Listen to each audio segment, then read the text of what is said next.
kedua, yaitu akan menjelaskan tentang reputasi perusahaan. Nah, dan pengertian reputasi perusahaan yaitu reputasi perusahaan adalah persepsi masyarakat terhadap perusahaan, di mana tergantung kepada apa yang dilakukan perusahaan sebagai entitas. Dan reputasi perusahaan itu bisa dengan evaluasi secara keseluruhan atau perusahaan yang dilakukan pelanggan berdasar reaksinya terhadap produk dan jasanya, dan atau bisa kayak perwakilannya, misalnya kayak karyawannya atau manajemennya.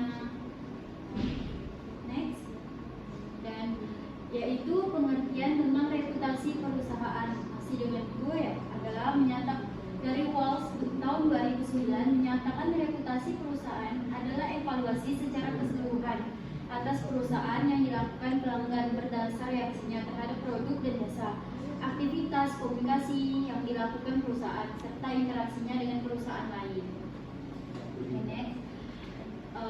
Kenapa reputasi perusahaan itu sangat penting? Karena reputasi yang kuat dapat meningkatkan nilai yang dirasakan perusahaan. Nah, misal reputasi perusahaan itu sangat tinggi atau meningkatkan nilai, jadi itu orang-orang dari perusahaan lain akan mempercayai perusahaan kita, sehingga menghasilkan kelipatan penilaian yang lebih tinggi dan meningkatkan minat investornya. Okay, next. Dan membangun reputasi perusahaan yang kuat meliputi fokus pada integritas dan etika bisnis, memberikan kualitas produk atau layanan yang unggul, menyediakan layanan pelanggan yang memuaskan, berkomunikasi secara efektif dengan pemangku kepentingan, menjalankan tanggung jawab sosial perusahaan. Dan terakhir yaitu tentang pengertian reputasi perusahaan, yaitu reputasi perusahaan juga merupakan daya tarik yang dihasilkan dari pengomunikasian identitas organisasi kepada stakeholdernya. Akan dilanjutkan oleh Husna. Baik, saya Husna Tiffany Sanjari yang akan melanjutkan dari Ria, yaitu yang menguntungkan reputasi perusahaan. Yang pertama, responsibility, communication, product and service, and nomor 4, talent, 5, finansial.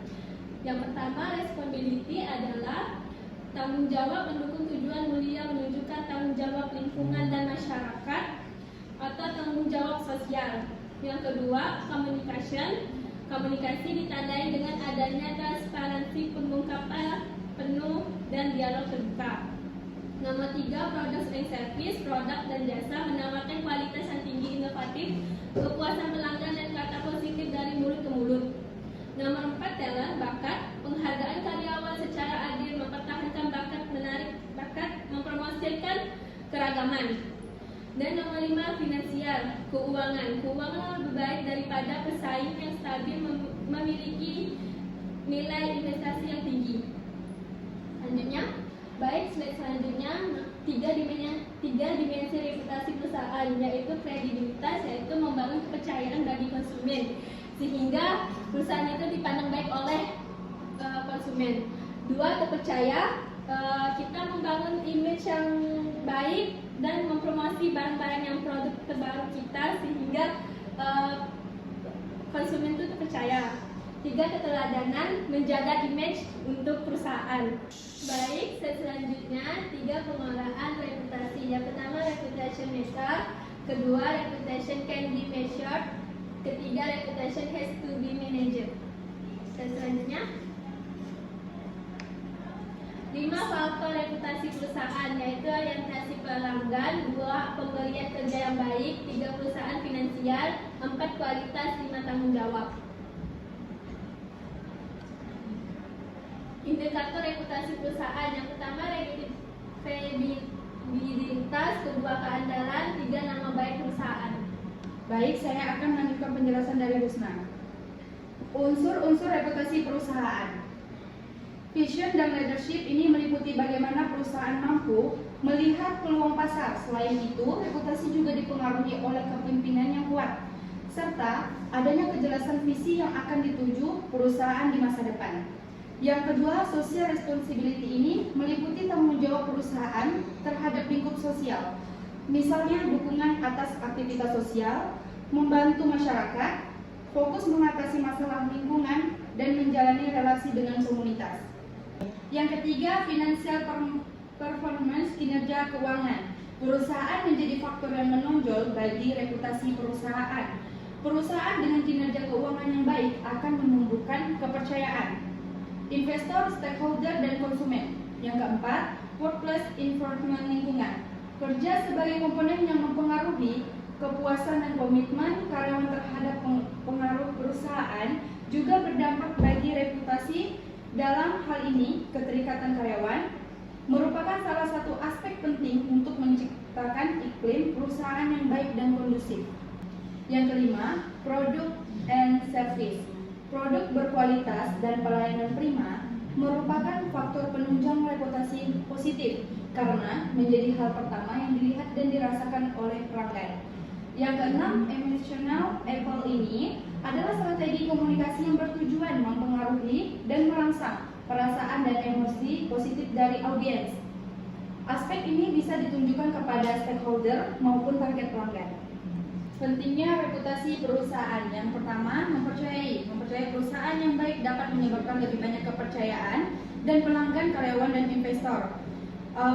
Kepercayaan itu sangat penting bagi perusahaan. Terus yang kedua, masalah hukum dan peraturan. Masalah hukum dan peraturan sebuah perusahaan dengan reputasi yang lebih baik oleh regulator dan mungkin menghadapi lebih sedikit masalah hukum.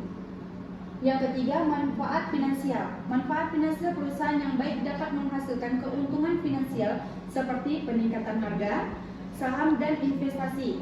Yang keempat, kesetiaan pelanggan. Pelanggan lebih bersedia melakukan bisnis dengan perusahaan yang memiliki reputasi kuat. Reputasi yang lebih baik dapat membuat pelanggan lebih setia dan menghasilkan lebih banyak penjualan. Yang terakhir, kepuasan karyawan. Karyawan lebih mungkin merasa puas dan termotivasi di tempat kerja jika mereka yakin perusahaan mereka memiliki reputasi yang baik. Ini dapat menyebabkan lebih banyak pekerjaan yang diselesaikan dengan suasana yang lebih baik di tempat kerja. Dan akan dilanjutkan oleh Ratu. Baik, selanjutnya saya akan melanjutkan dari Destia. Saya di sini akan menjelaskan komponen reputasi perusahaan. Yang pertama yaitu ada core value, yaitu nilai-nilai dasar. Prinsip-prinsip atau keyakinan dasar yang dipegang teguh seorang individu atau organisasi dalam menjalankan aktivitasnya. Dengan adanya kayak gini, tentu saja perusahaan itu harus mempunyai core value, karena kalau tidak ada nilai-nilai yang baik, maka para konsumen tidak bisa melihat perusahaan itu dengan baik. Selanjutnya yang kedua yaitu ada value. Perbedaan core value dengan value ini cukup berbeda. Kalau yang core value ini lebih ke prinsip-prinsipnya, kalau yang kedua value ini lebih ke keyakinan para konsumen. Nilai yang dipegang oleh sekelompok individu juga dan menjadi pedoman atau tuntunan dalam bersikap. Dalam kata lain, value merupakan nilai-nilai penting dalam diri manusia. Dari sifat manusia kepada konsumen itu juga bisa menjadi nilai untuk value perusahaan. Selanjutnya, nah yang ketiga ini ada identity atau identitas. Identitas perusahaan ini sangat penting bagi reputasi perusahaan, karena kalau tidak ada identitas maka orang tuh nggak akan tahu kalau perusahaan kita ini adanya itu sebagai apa, bergerak apa. Makanya harus ada identitas yang lengkap. Nah, selanjutnya ada image. Nah, yang keempat ini ada image, yaitu citra. Tentu perusahaan harus ada image karena itu juga nilai untuk para konsumen. Kalau reputasinya jelek, tentu konsumen tidak akan daftar ke citra perusahaan kita. Nah, yang kelima ini ada projection, atau proyeksi, yaitu gambar suatu benda atau yang dibuat rata atau berupa garis pada bidang datar. Proyeksi perubahan iklim memberikan respon iklim terhadap serangkaian skenario gas rumah kaca, aerosol, dan penggunaan lahan yang konsisten dengan asumsi sosioekonomi tentang bagaimana masa depan dapat berkembang. Yang terakhir yaitu reputation. Reputasi ataupun yang disebut reputasi, yaitu evaluasi secara keseluruhan atas perusahaan yang dilakukan pelanggan berdasarkan reaksinya terhadap produk dan jasa. aktivitas komunikasi yang dilakukan perusahaan serta interaksinya dengan perusahaan atau perwakilan. Misalnya karyawan kepada konsumen, konsumen kepada perusahaan, seperti itu. Selanjutnya akan dilanjutkan oleh Nurul Hidayah. Selanjutnya saya akan menjelaskan dari ratulan dari yaitu reputasi yang baik. Nah, yang pertama ada credibility atau dalam bahasa Indonesianya dibahasakan dengan kredibilitas bermakna kepercayaan. Dalam public speaking, kepercayaan menjadi salah satu kunci penting yang harus dimiliki oleh komunikator. Next. Dan yang kedua ada keandalan atau reliability adalah probabilitas suatu komponen atau sistem untuk melakukan fungsi yang ditentukan dalam periode waktu tertentu di bawah kondisi yang dirancang untuk beroperasi. Dan yang ketiga ada responsibility, adanya kewajiban moral dalam menyelesaikan tugas yang dipercayakan kepada seseorang. Hal ini memberikan konotasi adanya internalisasi dari suatu kewajiban atau rasa kepemilikan pribadi dari satu penugasan. Dan yang keempat ada trustworthiness, mengacu pada sejauh mana sumber dipandang memiliki kejujuran, ketulusan, dan dapat dipercaya. Sumber dapat dipercaya ini secara sederhana berarti endorse sebuah merek secara bertingkat, membuat audiens memiliki kepercayaan pada apa yang mereka katakan. Dan yang terakhir ini adalah share, adalah persepsi, pelanggan, dan kepercayaan diri dalam organisasi sebagai hasil dari interaksi masa lalu organisasi sebagai baik jangka pendek dan panjang yang meliputi kesan produk, antisipasi konsistensi dalam kualitas produk dan layanan dengan tidak ada perspektif negatif.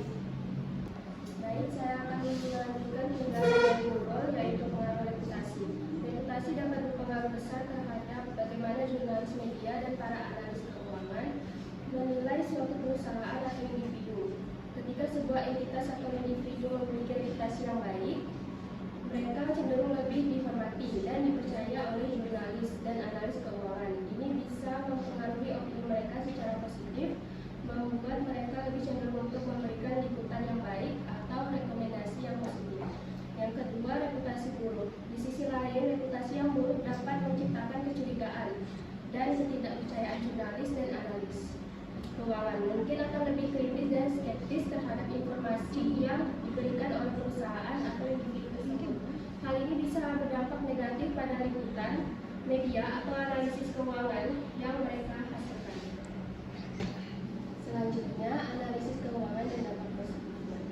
Saya akan menjelaskan head mentality. Head mentality atau mentalitas kawanan adalah fenomena psikologis di mana individu cenderung mengikuti atau meniru tindakan dan pendapat mayoritas dalam kelompok atau masyarakat tanpa melakukan evaluasi kritis sendiri terhadap situasi atau informasi yang ada. Ini bisa terjadi karena dorongan untuk mencocokkan diri dengan norma sosial atau karena kebutuhan untuk merasa aman dalam jumlah yang lebih besar. Dalam konteks keuangan atau investasi, herd mentality dapat menyebabkan perilaku berkelompok, di mana investor mengikuti tren atau keputusan investasi yang sedang populer tanpa mempertimbangkan secara menyeluruh risiko atau fundamental ekonomi yang mendasarinya. Hal ini dapat menyebabkan pasar mengalami gejolak yang tidak rasional dan berpotensi menyebabkan gelembung atau kejatuhan harga yang tajam. Secara umum, herd mentality dapat memiliki dampak yang signifikan. Yang pertama, dampak positif. Dampak positif yang pertama, persatuan dan solidaritas, yaitu dapat menumbuhkan rasa kebersamaan dan persatuan di antara individu yang memiliki keyakinan atau tujuan serupa. Yang kedua, efisiensi. Efisiensi yaitu dalam beberapa kasus, mentalitas kawanan dapat menghasilkan pengambilan keputusan yang cepat dan koordinasi yang efisien, terutama dalam keadaan darurat atau kritis.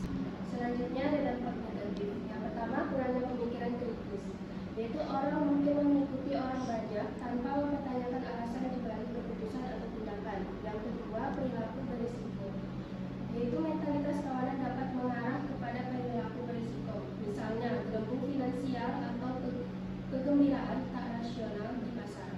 Yang ketiga, pemikiran kelompok, yaitu dapat menekan kreativitas individu dan keberagaman pemikiran sehingga menghambat inovasi dan pemecahan masalah.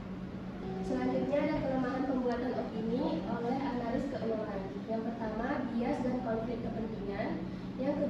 keterbatasan informasi. Yang ketiga, kemungkinan kesalahan dalam prediksi. Yang keempat, volatilitas pasar dan ketidakpastian. Yang kelima, pengaruh herd mentality. Dan yang keenam, perubahan regulasi dan kebijakan. Selanjutnya, definisi reputasi terhadap perusahaan.